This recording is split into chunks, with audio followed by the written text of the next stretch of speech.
Bismillahirrahmanirrahim.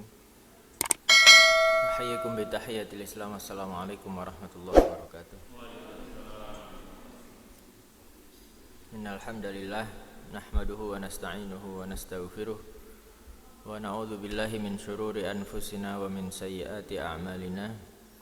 May yahdihillahu fala mudhillalah wa may yudlil fala hadiyalah.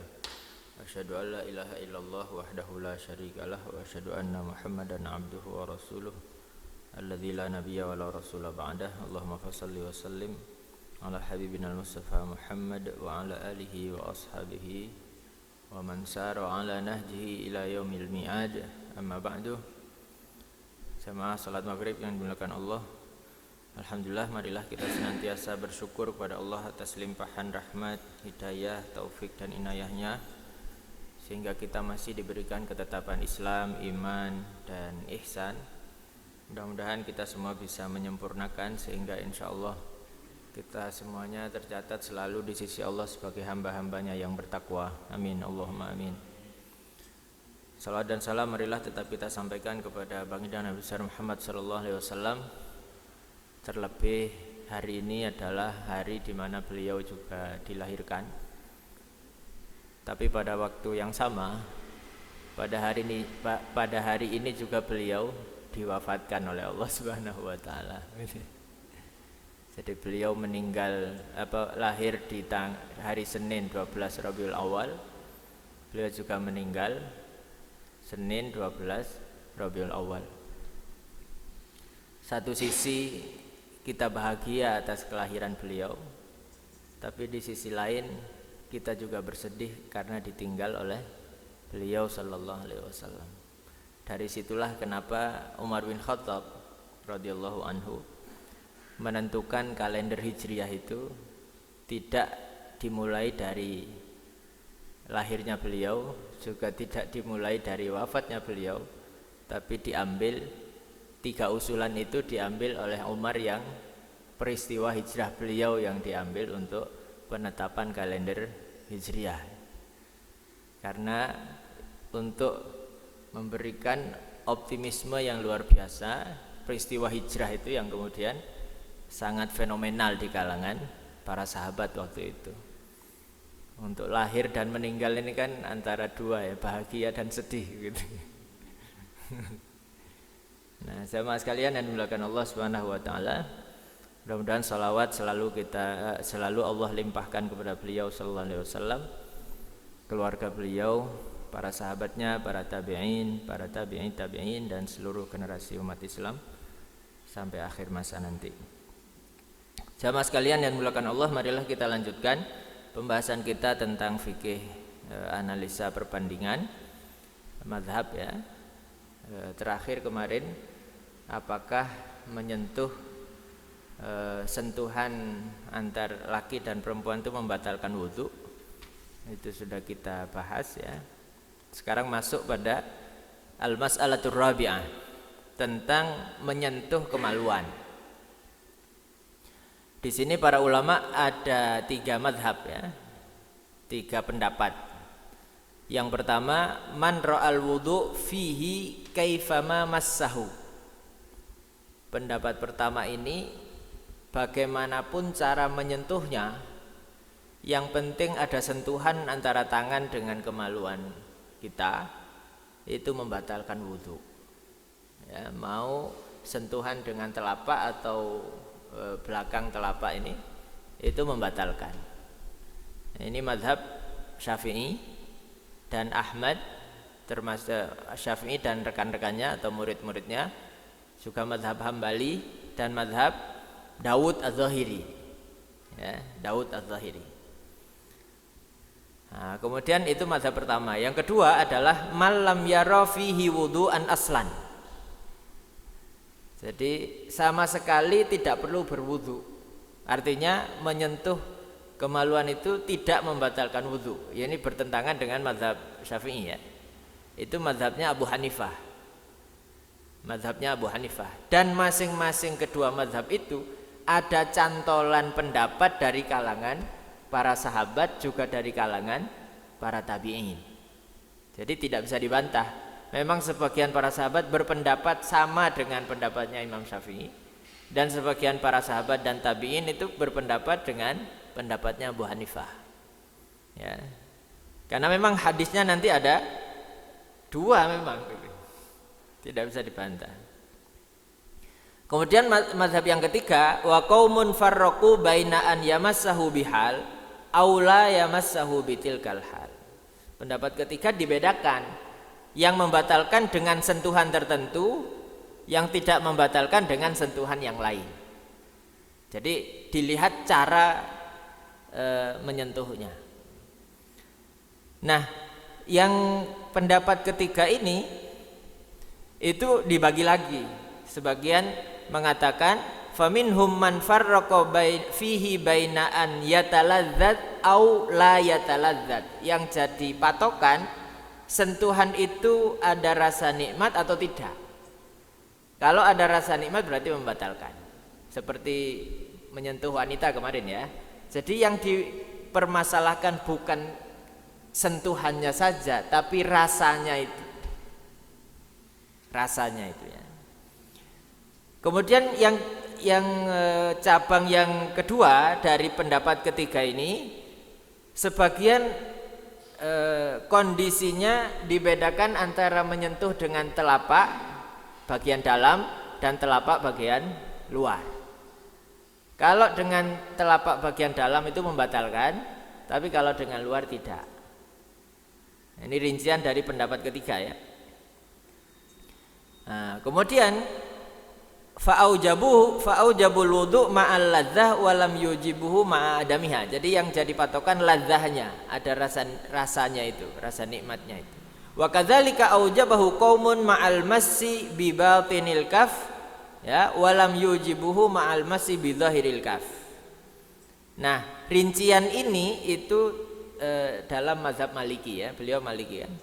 Dalam mazhab Maliki seperti itu, dirinci ya. Jadi tidak dipukul rata batal selalu atau tidak batal selalu. Mazhab Malik dirinci. Wa kana i'tibar batinil kaf raji' ila i'tibar sababil ladzah. Kenapa sentuhan dengan yang bagian dalam? Karena itu peluang rasa, ada rasanya itu lebih ada daripada yang bagian luar. Nah, kemudian ada lagi rincian dari mazhab Maliki itu antara sengaja atau tidak sengaja yang jadi patokan. Kalau sengaja batal, kalau tidak sengaja nggak batal, ya, nggak membatalkan wudhu. Lupa misalnya atau pas handuan kesentuh ya, itu nggak membatalkan wudhu. Itu dari riwayat Imam Malik ya. Nah, kemudian ternyata ada pendapat yang berikutnya. Wa ra'a qaumun annal wudu man massahu sunnah la wajib. Ya, sebagian mengatakan bahwa membatalkan wudu setelah menyentuh itu bukan wajib tapi sunnah saja. Tapi sunnah saja. Nah, apa yang menjadikan pendapat ini seperti ini ya, sangat banyak seperti ini, ternyata ada dua hadis yang zahirnya bertentangan memang. Dua hadis yang zahirnya bertentangan. Yang satu dari jalurnya Basrah, annaha sami'at Rasulullah SAW yaqul idza massa ahadukum dzakarahu falyatawadda. Ya. Idza massa, ini jelas hadisnya. Idza massa ahadukum dzakarahu falyatawadda. Jika salah satu dari kalian menyentuh kemaluannya, maka perintahnya falyatawadda, wudulah. Kan jelas itu. Tapi kalau kita hanya patokan hadis ini, satu saja hadis, kemudian seakan meninggalkan hadis yang berikutnya, itu juga tidak benar juga. Karena keduanya sama-sama sahih ya. Wa huwa asharul ahadits, hadis ini yang paling masyhur untuk mewajibkan wudhu dari menyentuh kemaluan. Riwayatnya Imam Malik di dalam kitabnya Muwatta disahihkan oleh Yahya bin Ma'in, Ahmad dan Ahmad bin Hambal, tapi penduduk Kufah mendoifkan, melemahkan hadis itu. Kemudian waqat ruwiya aidan maknahu, secara makna ada riwayat penguat dari hadis ini dari jalurnya Ummu Habibah, dan Ahmad bin Hanbal juga mensahihkan hadis itu. Waqat ruwiya aidan maknahu, secara makna ada riwayat lain yang menguatkan dari jalur Abu Hurairah, termasuk dari Ibnu Sakan, disahihkan juga, meskipun hadis ini tidak diriwayatkan oleh Bukhari dan Muslim, tapi hadisnya sahih. Ya, tapi tidak ada di dalam Bukhari dan Muslim. Kemudian hadis yang kedua, hadisnya Talq ibnu Ali. Qala qadimna ala Rasulillah sallallahu alaihi wasallam wa indahu rajulun ka'annahu badawi ya. Jadi Talq ibnu Ali ini berkata, kami menghadap Rasulullah dan bersama Rasul itu ada seorang badui bersama beliau. Kemudian dia tanya, "Ya Rasulullah, ma tara fi masir rajuli dzakarahu ba'da an yatawadda?" Apa pendapat engkau wahai Rasulullah seseorang menyentuh kemaluannya setelah wudu? Apa jawab Nabi? Hal huwa illa bid'atun minka. Kemaluan itu adalah bagian dari tubuhmu. Artinya enggak masalah. Ya. Itu riwayatnya Abu Dawud, Tirmidzi, dan disahihkan oleh banyak para ulama ahli Kufah dan yang lain. Nah, cara menggabungkannya, fadzahabal ulama fi ta'wili hadhil ahadits ahadu mazhabaini. Ada dua cara, yang pertama tarjih, yang kedua nasakh ya. Dan atau nasakh, tarjih atau nasakh. Kemudian yang kedua jamak, digabung ya. Yang menguatkan hadis Basra yang atas tadi, maka atau dia sebagai penghapus hadis yang kedua ini yang tidak membatalkan, maka mewajibkan wudhu seperti Imam Syafi'i tadi dan Imam Hambali ya, mewajibkan wudhu karena dianggap hadis keduanya ini mansukh, dihapus, atau hadis yang keduanya kurang sahih gitu ya. Nah, lalu berikutnya waman rajjaha hadis talq, para ulama yang menguatkan hadis kedua yang hanya sebagian dari anggota tubuh kalian, sama dengan tangan, yang lain sama dengan telinga ya, maka tidak mewajibkan wudhu bagi orang yang menyentuhnya. Nah, kemudian kalau yang ingin menggabungkan seperti mazhab Maliki tadi, dia harus mencari cara apa yang kira-kira bisa sama-sama diamalkan, tapi kemudian apa yang menjadi titik temu ya, yang bisa disepakati, apakah karena tadi ada rasa tadi, atau karena dengan tangan bagian dalam atau dengan bagian luar. Itu Imam Malik gitu, ingin menggabungkan kedua hadis dan diamalkan semuanya. Nah, itu pembahasannya tentang menyentuh kemaluan ya. Maka monggo silahkan jenengan yang mana kira-kira yang lebih bisa diamalkan pada kehidupan kita sehari-hari. Secara umum bahwa jika tidak sengaja, insya Allah tidak apa-apa. Sama dengan kita nyentuh tangan gini kan, atau nyentuh yang lain, telinga dan sebagainya. Secara umum begitu ya.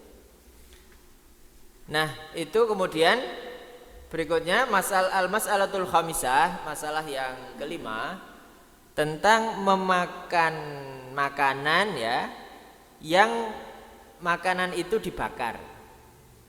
Nah, ya, apakah membatalkan wudhu? Man akala ma massathun nar. Orang yang memakan daging ya, yang dibakar, sate atau yang lainnya, yang penting dibakar. Nah, batal atau enggak? Di sini disebutkan likhtilafil athar al-waridah fi dzalika an Rasulullah sallallahu alaihi wasallam wa tafaqal jumhurul fuqaha al-amsar ba'da sadril awal ala sukutihi id saha indahum annahu amalul khulafa al-arba'ah. Nah, jadi tidak membatalkan secara umum ya, karena generasi awal itu menganggap itu tidak apa-apa. daging bakaran itu ya. Itu hanya terjadi diamalkan oleh 4 khalifah itu, Abu Bakar, Umar dan Utsman dan Ali. Warada min hadits Jabir annahu qala kana akhirul amraini min Rasulullah sallallahu alaihi wasallam tarkal wudu. Ya.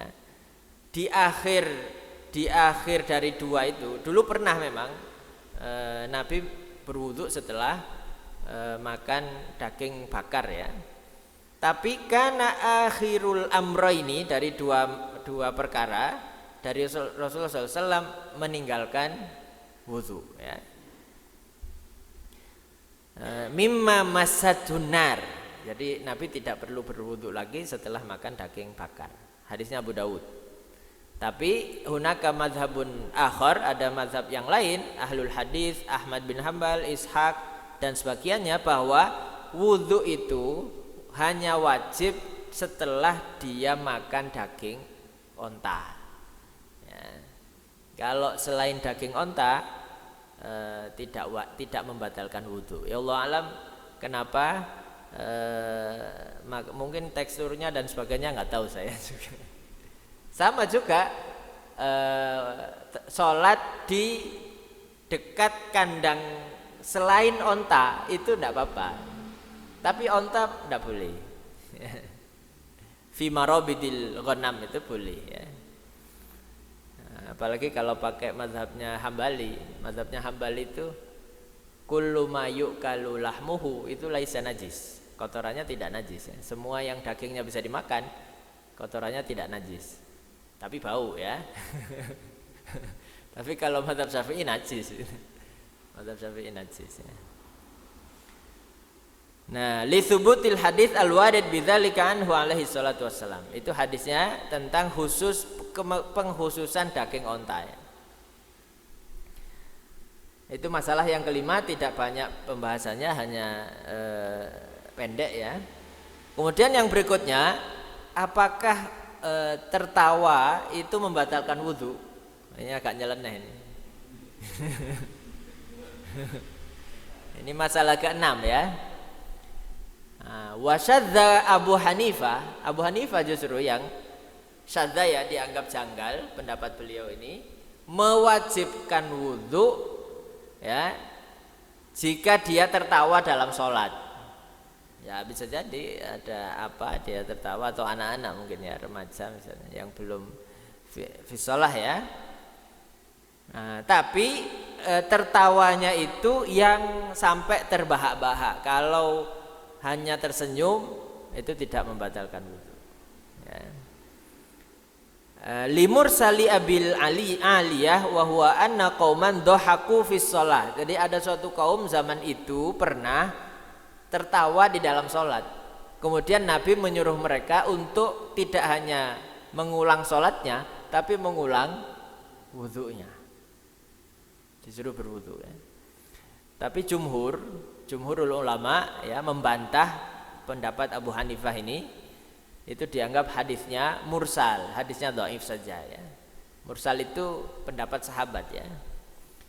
Dan juga limukhalafatihi, hadis ini dianggap bertentangan dengan dasar hukum asal ya, hukum asal. Apa kaitannya tertawa dengan batalnya wudu? Kan enggak ada kaitannya. Bisa jadi kalau terbahak-bahak sampai terbawa buang angin ya enggak tahu ya, batal pasti. Gitu nggih. Nah, wa huwa an yakuna syai'un ma yunqidu tahara fi shalah wala yunqiduha fi ghairi shalah ya. Jadi di dalam salat membatalkan wudu, tapi tertawa di luar salat tidak membatalkan wudu. Ada yang mengatakan begitu.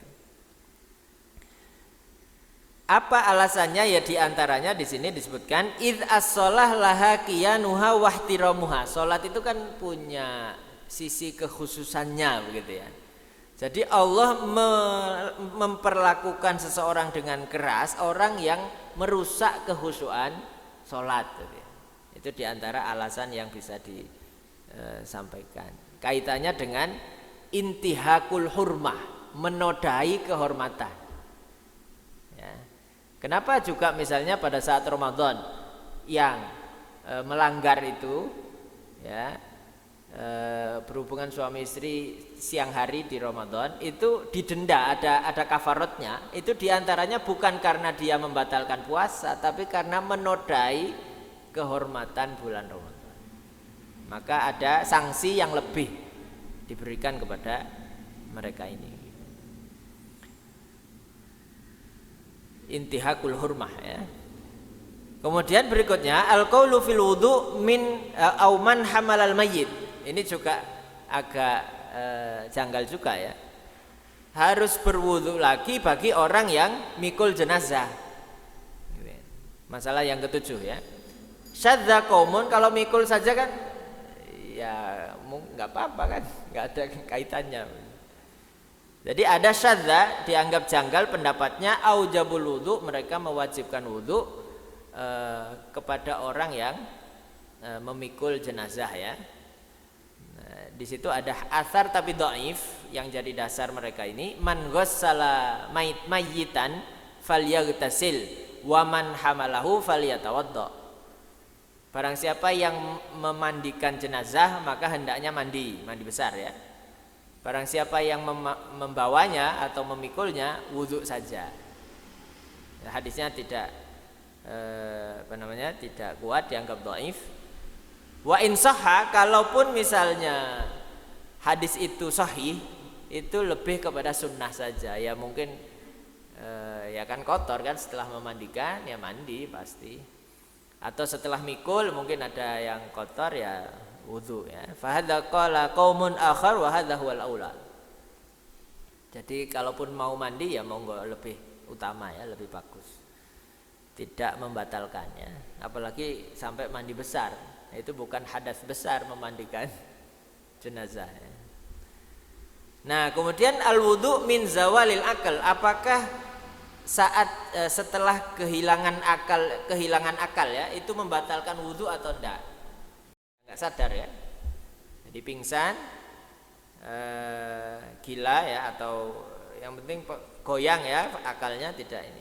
Qasuhu dikiaskan kepada naum, kepada tidur.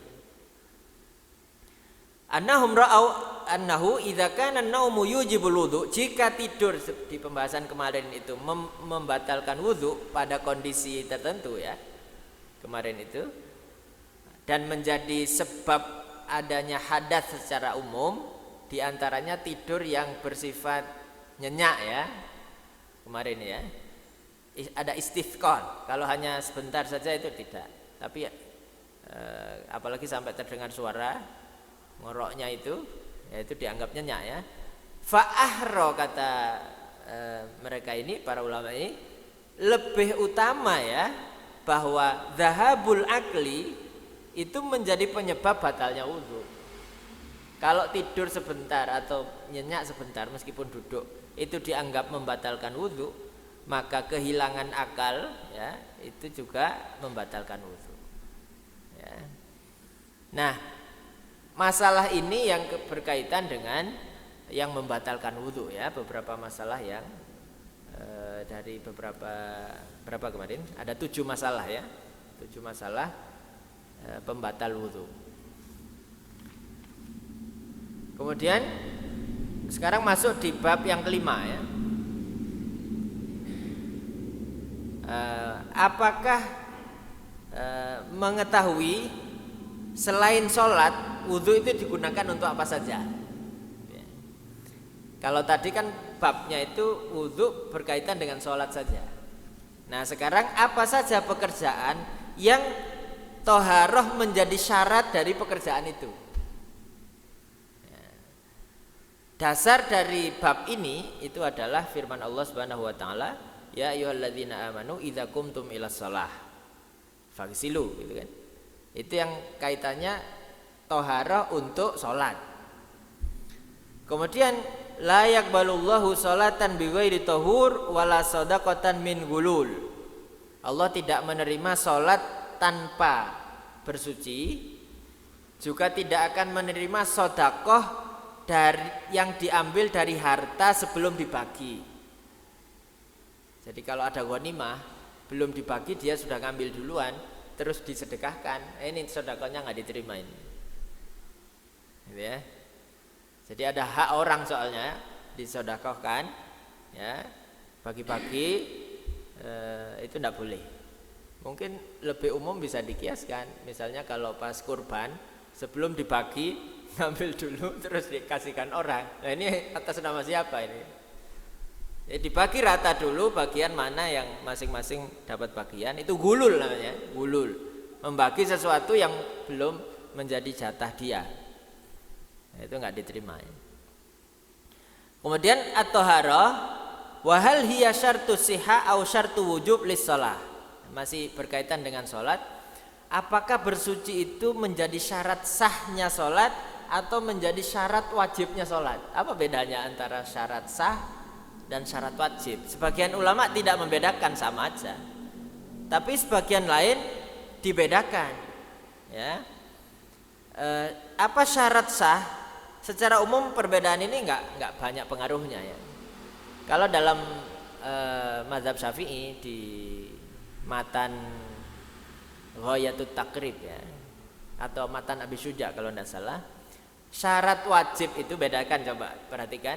Syarat wajib itu adalah dalam sholat ya, Islam, balik, akal. Syarat wajib sholat berarti dia harus masuk Islam dulu, kemudian harus balik dulu, dan berakal.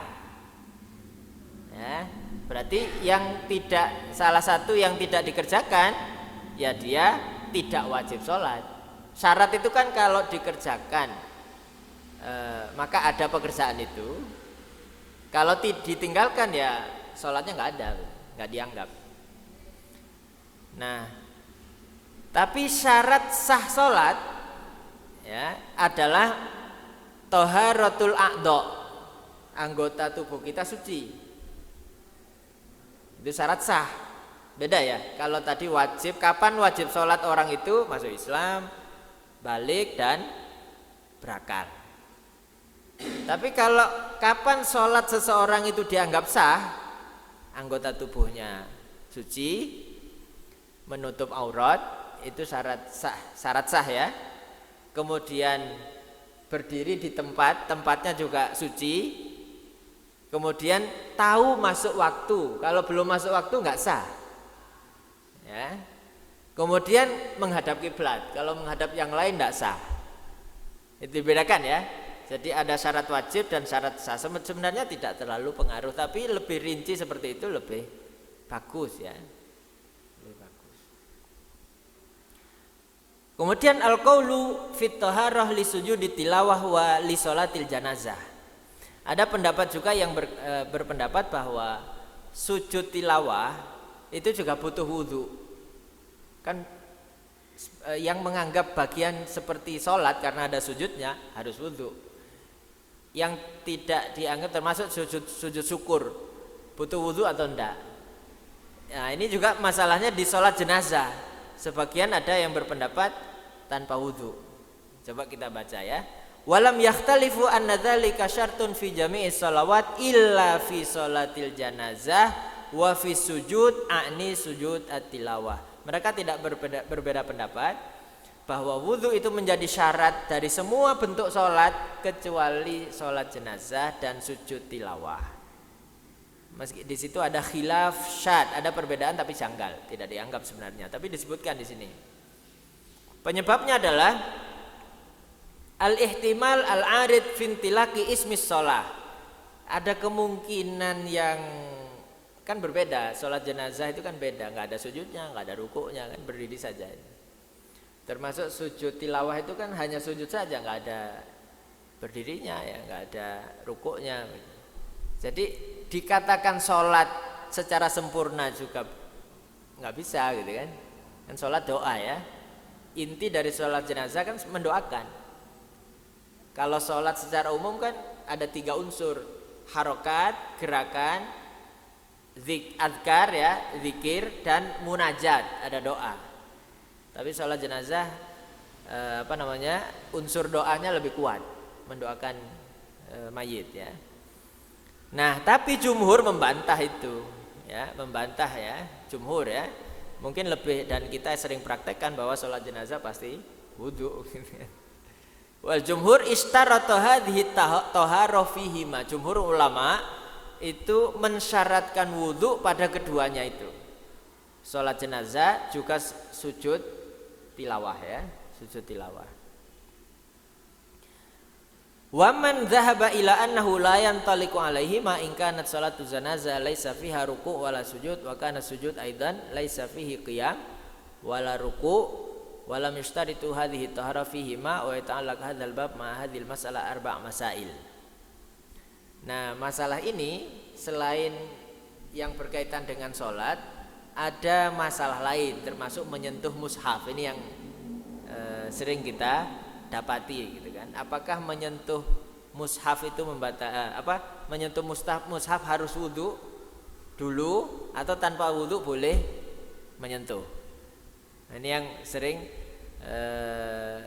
menjadi perdebatan ya di kalangan masyarakat. Jadi tidak berkaitan dengan sholat sekarang, wudu tapi dikaitkan dengan pekerjaan lain, termasuk menyentuh mushaf. Nah, madhab Maliki, madhab Abu Hanifah dan Syafi'i ya, menyentuh mushaf itu harus wudu. Syarat ya, menyentuh mushaf itu wudu. Nah, karena ya berbeda dengan buku yang lain. Kitabullah, kalamullah.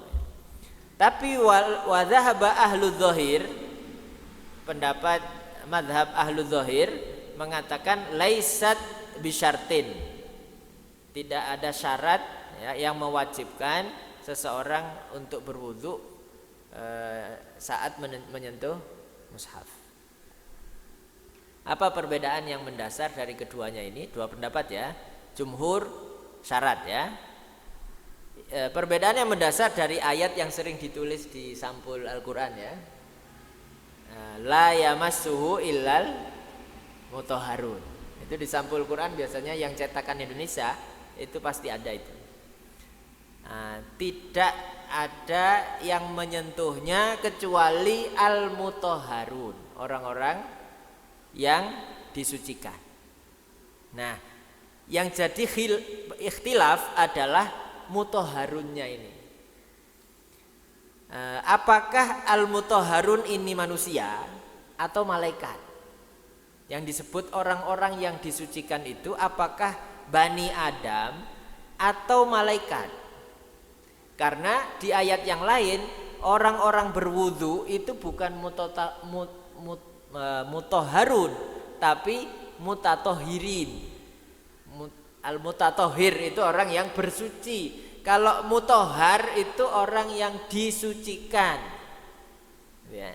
Jadi perbedaan penafsiran kata mutahharun ya. Yang disucikan berarti kan malaikat. Kalau manusia bersuci sendiri gitu. Bersuci sendiri. Nah, yang menganggap mutahharun itu adalah manusia, ya pendapat jumhur itu mensyaratkan wudu.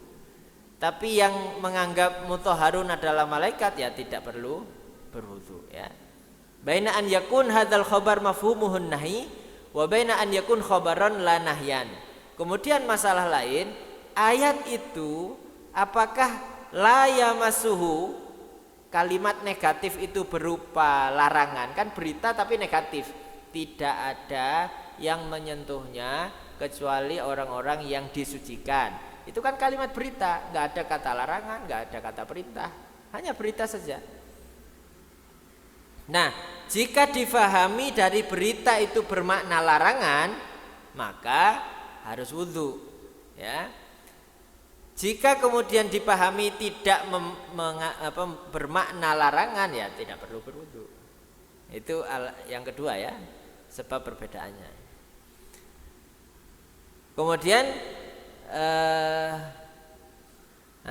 kemudian ya, yang menganggap itu malaikat, qala innahu laisa fil ayah dalilun ala ishtirati hadhihi tahara fi masil mushaf. Wa idza lam yakun huna dalil la fi kitab wala sunnah tsabitah baqiyal amru alal bara'atil asliyah wa hiyal ibahah. Jadi ahlu dzahir tadi ya, jika disimpulkan bahwa Tidak ada dalil khusus yang mensyaratkan orang menyentuh mushaf itu dengan harus berwudu, ya. Maka hukumnya kembali ke hukum asal. Hukum asal itu boleh. Tanpa wudu juga boleh. Secara umum umat Islam ini kan sudah suci. Mau berwudu atau tidak berwudu, umat Islam sudah suci. Orang kafir baru yang kalau menyentuh harus mandi dulu, seperti pada saat Umar bin Khattab mau masuk Islam, ya kan, minta lembaran ayat yang dibawa oleh adiknya, kan tidak boleh sama adiknya itu. Enggak, jangan gitu, dipegang gitu kan. Kamu mandi dulu. Baru setelah mandi beliau baca. Setelah baca baru kan tersentuh hatinya. Surat Toha itu, Toha ma anzalnal Quran, itu setelah mandi, tapi suruh mandi dulu baru. Setelah itu baru ke menghadap Nabi. Setelah baca itu baru menghadap Nabi. Yang niat awalnya mau membunuh malah masuk Islam. Malah masuk Islam. Nah, kemudian wahtajal jumhur, apa alasan jumhur menguatkan mazhab mereka? Ada hadis lain yang menguatkan, disebutkan la yamassul qur'ana illa thahirun. Tidak ada yang menyentuh Al-Quran kecuali tohir. Tohir yang orang yang bersuci. Kalau tadi ayatnya mutohar, bisa dua makna. Ini tohir, ya, yang bersuci. Nah, terus bagaimana? Ya, kalau mau ambil jalan tengah, ya sebaiknya kalau kita bisa ada waktu longgar untuk wudu. Nah, nyentuh mushaf itu. Kalau misalnya dalam kondisi tertentu kita jalan, kemudian di jalanan kita dalam kondisi tidak wudu, di jalanan ada lembaran Quran yang berserakan, mau wudu dulu atau langsung ngambil? Langsung diambil. Gitu. Kalau kondisinya longgar, ya wudu lebih utama, ya. Karena kita mau membaca firman Allah Subhanahu wa taala. Nah, kemudian ya, wa raaitu Ibnul Mufawwas yusahiha idza rawat hatsuqat. Nah, jadi di hadis yang penguat tadi dari pendapat jumhur itu dianggap sahih, ya, karena rawi-rawinya kuat. Li'annaha kitabun Nabi sallallahu alaihi wasallam wa kadzalika hadis Amr ibn Syuaib an abihi an jaddih wa ahlu dzahir yarudunahuma wa rakhasa Malik lisibyan. Imam Malik mengecualikan untuk anak-anak, jadi boleh menyentuh tanpa wudu, ya, karena mereka belum kena beban syariat, ya, belum kena beban syariat. Wallahu alam, itu mungkin sementara yang bisa disampaikan. Mungkin ada pertanyaan atau sudah ada? Nggih. Nggih.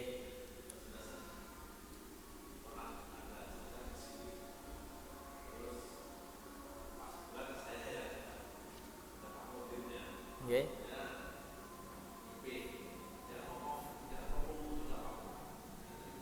Berarti ya pakai itu, berarti pakai pendapatnya pakai ini. Jadi enggak. Ya, karena belum belajar. Ternyata memang ada pendapat yang menyatakan begitu, ya. Tapi jumhur kan kuat, ya. Kalau misalnya apalagi kesulitan air dan sebagainya, ya enggak apa-apa, enggak masalah sebenarnya. Karena lebih kepada mendoakan, ya. Makanya tidak boleh ada ruku, ada sujud, apalagi kan di depannya kan ruku sujud itu hanya kepada Allah, tidak kepada sesama makhluk, tidak kepada sesama makhluk. Nah, makanya kalau sujud itu kan bentuk paling hina manusia, ya, kan kaki sama kepala sama. Ya, itu bentuk paling hinanya manusia, kondisi sujud.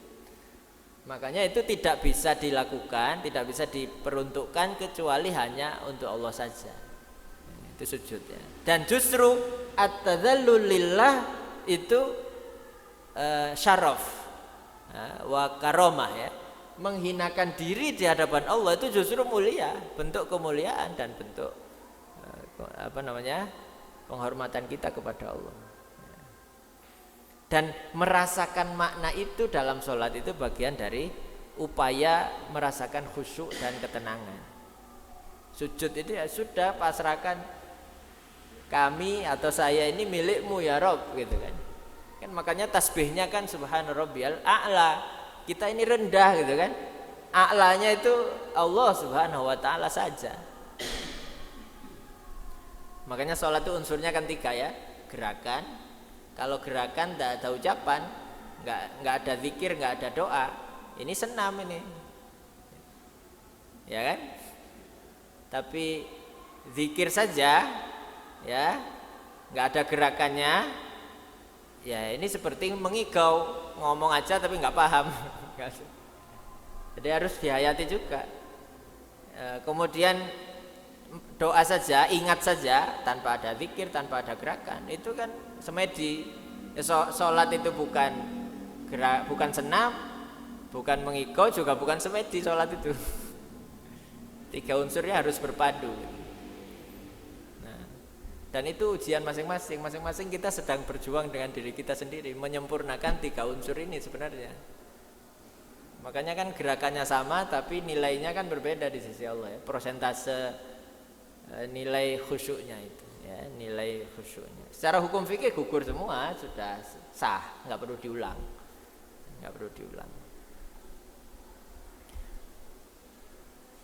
Allah alam bissawab ya.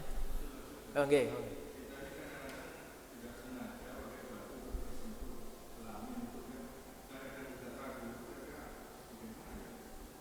Lagi makanya jika tadi kan kita sudah belajar, jika tidak sengaja, unsur tidak sengajanya ya sudah tidak apa-apa. Tapi jenengan yakin mana? Kalau lebih yakin batal, wudhu saja. Jadi ada kaidahnya kan istafti qalbaka ya. Mintalah fatwa sama hati kecilmu. Urusan tertentu kita sulit memutuskan, terus mau tanya itu kayak nggak ada waktu. Coba tanya pada hati kecilnya, itu nggak akan bohong biasanya. Kalau masih belum kuat, coba sholat 2 rakaat baru putuskan. Insya Allah mantep putusan. Sholat 2 rakaat ya, setelah sholat putuskan. Makanya kan hakim juga kan begitu, tidak boleh marah, tidak, dan dikiaskan dengan itu, lapar apa nggak boleh memutuskan, dia harus istirahat dulu, jeda dulu baru diputuskan setelah layak bil qadhi wa huwa ghadban. Teksnya itu marah memang, tapi para ulama mengkiaskan semua yang mengganggu pikiran untuk memutuskan sesuatu harus ditunda dulu, selesaikan dulu baru masuk diputuskan. Jadi kadang hati kecil antum cenderung mana ya? Lebih cenderung mana? Cenderung batal untuk saja. Jadi menghilangkan was-was ya. Was-was itu pintu masuknya setan. Cenderung nggak batal, sudah lanjut aja. Tapi jangan dipikir lagi, lanjut aja gitu. Sama pada saat mau masuk sholat ya, lanjut aja sambil diperbaiki tengah jalan selama sholat sampai salam itu. Kalau diteruskan ragu-ragu terus, dan itu semakin ragu nanti. Baik, Allah alam, marilah kita tutup dengan berdoa kepada Allah. Mudah-mudahan ilmu yang kita pelajari bermanfaat bagi saya dan kita semuanya. Amin Allahumma amin. A'udzubillahi minasyaitonir rajim. Bismillahirrahmanirrahim. Alhamdulillahirabbil alamin. Hamdan syakirin, hamdan na'imin, hamdan yuafi ni'amahu wa yukafi mazidah. Ya Rabbana lakal hamdu kama yanbaghi li jalali wajhikal karim wa li'azimi sultanik. Allahumma salli wa sallim ala sayyidina Muhammadin wa ala alihi wa sahbihi ajma'in wa alaina ma'hum bi rahmatika ya arhamar rahimin. Allahumma ya hayyu ya qayyum bi rahmatika nastaghits. Allahumma ighfir lil muslimina wal muslimat wal mu'minina wal mu'minat al-ahya'i minhum wal amwat innaka sami'un qaribun mujibud da'wat ya qadiyal hajat. Allahumma inna nas'aluka salamatan fid din wa afiyatan fil jasad wa ziyadatan fil ilmi wa barakatan fil rizqi wa taubatan qabla al maut wa rahmatan indal maut wa maghfiratan ba'dal maut. Allahumma hawwin 'alaina fi sakaratil maut wan najata minan nar wal 'afwa indal hisab. Rabbana dhalamna anfusana wa illam taghfir lana wa tarhamna lanakunanna minal khasirin. La ilaha illa anta inna kunna minadh dhalimin. Allahumma inna nas'aluka ilman nafi'a wa rizqan wasi'a wa shifaa'an min kulli da'in wa saqamin. Allahumma inna na'udzubika min jahdil bala wa darkis syaqa wa su'il qada wa syamatatil a'da. Rabbana atina fid dunya hasanah wa fil akhirati hasanah wa qina adzabannar. Sallallahu ala sayyidina Muhammadin wa ala alihi wa sahbihi ajma'in. Subhana rabbika rabbil izzati amma yasifun. Salamun alal mursalin walhamdulillahi rabbil alamin. Assalamualaikum warahmatullahi wabarakatuh.